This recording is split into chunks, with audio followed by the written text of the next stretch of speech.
Ce soir, le secrétaire général adjoint de l'UDPS, Tshisekedi Bruno Tshibala. Bienvenue, monsieur Bruno.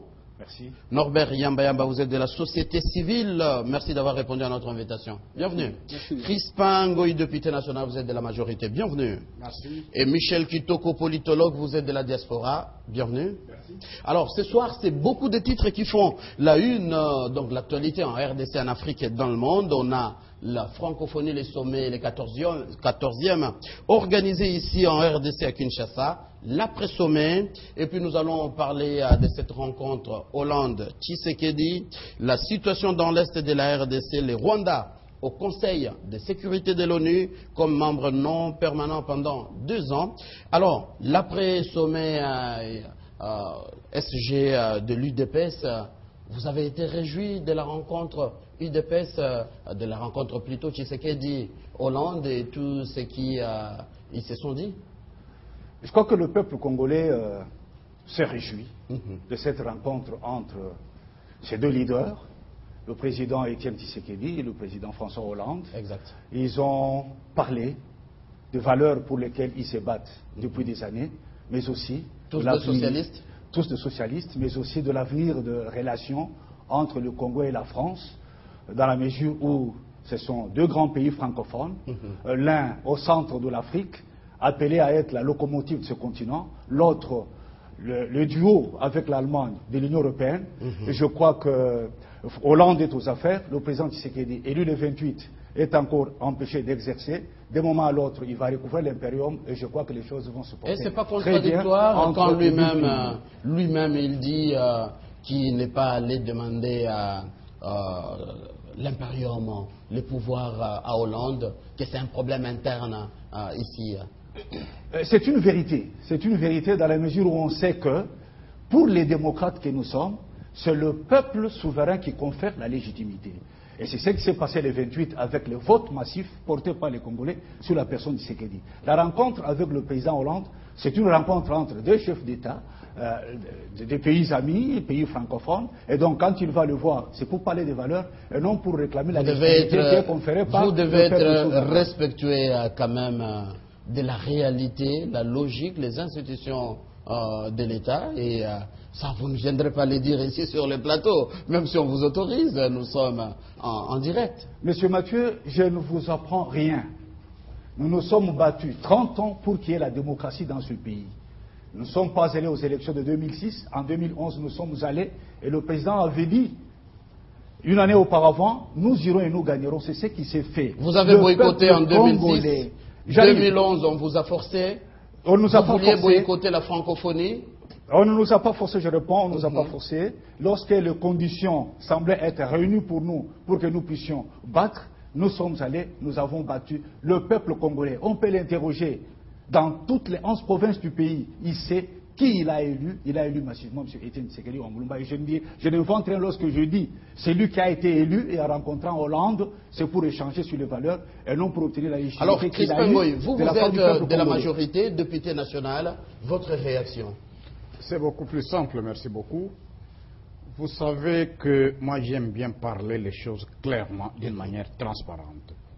Effectivement, il y a eu élection le 28 novembre. Exact. Le 28 novembre, il y a eu élection, tout le monde est allé.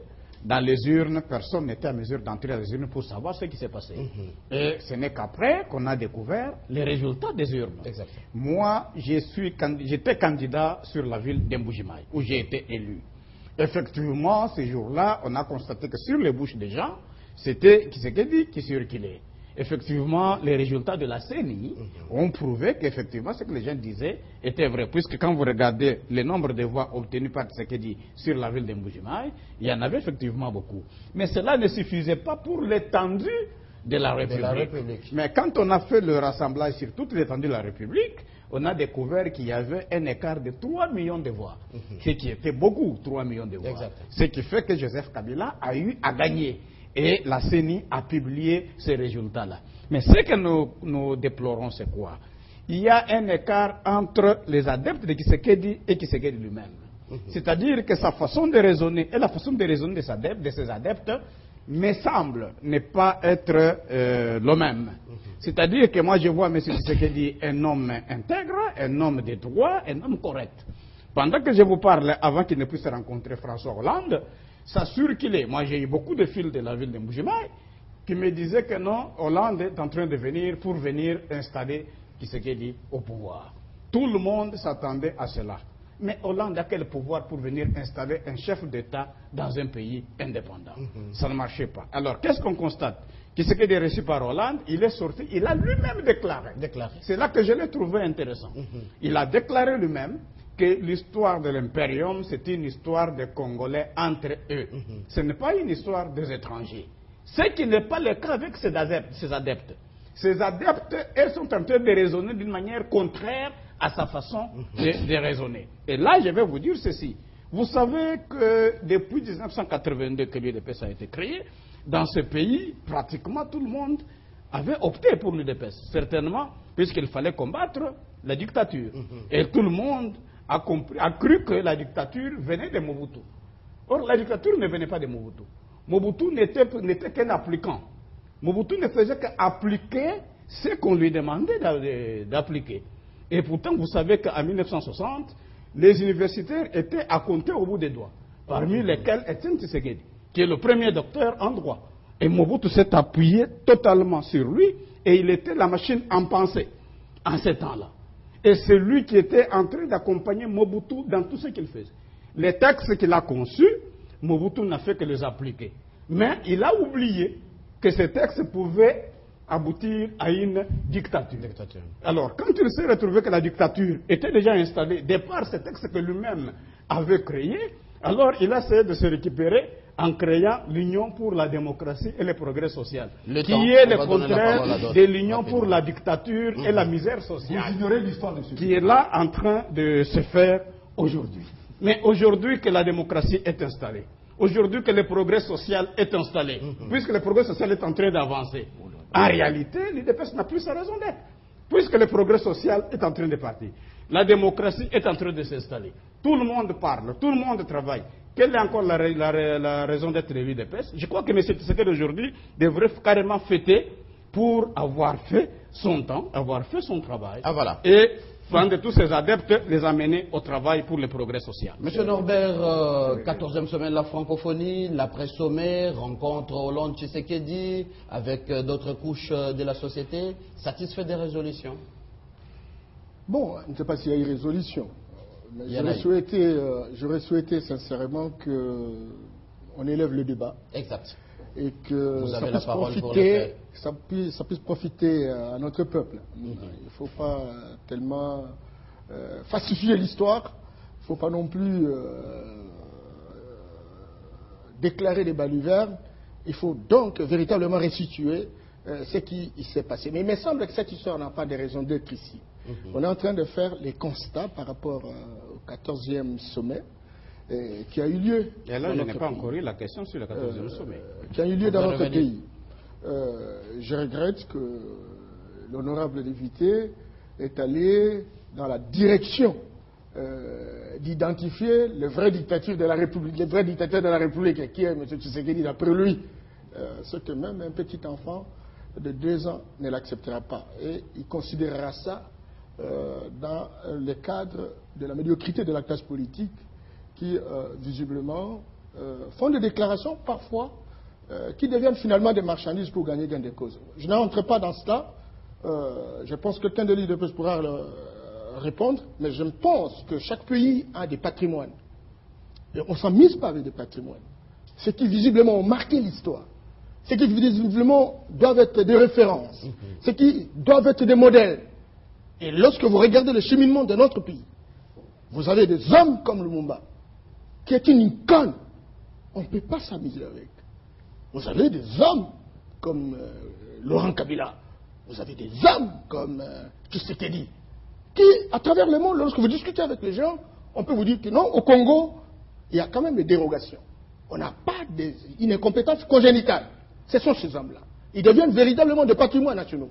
Donc, un minimum de respect, un minimum de considération dans la manière de présenter les choses. Quant au sommet, c'est vrai que ce sommet a eu l'occasion, en tout cas, va en avoir.